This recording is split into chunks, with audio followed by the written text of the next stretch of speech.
Hi friends, welcome to my channel మన గుంటూరు వంటిల్లు.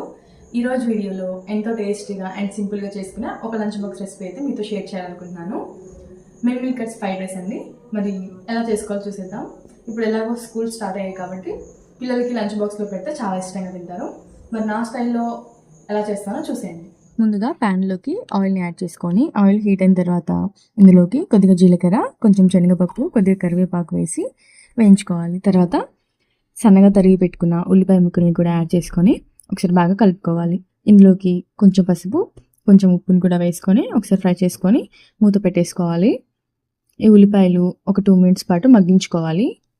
ఉల్లిపాయలు ఇలా సాఫ్ట్గా అయిన తర్వాత ఇందులోకి మీడియం సైజులో ఉన్న ఒక టమాటాను చిన్న ముక్కలను కట్ చేసుకొని వేసుకోవాలి. టమాటాను కూడా ఒక 2 నిమిషాల పాటు మగ్గించుకోవాలి. చూసారు కదా, టమాటా ఇలా మగ్గిన తర్వాత ఇందులోకి 1 టేబుల్ స్పూన్ వరకు అల్లం వెల్లుల్లి పేస్ట్ని కూడా యాడ్ చేసుకోవాలి. అల్లం వెల్లుల్లి పేస్ట్ పచ్చివాసన పోయేంత వరకు 1 నిమిషం పాటు వేయించుకోవాలి.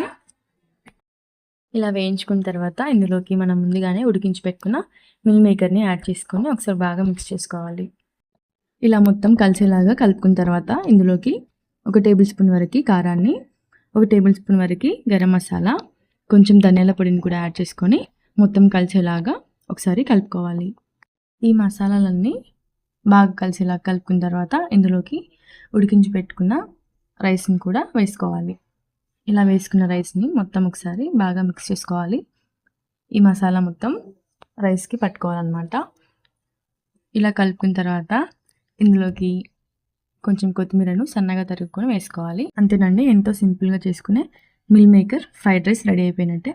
ఒకసారి మీరు కూడా ట్రై చేసి ఎలా వచ్చిందో కామెంట్లో చెప్పండి.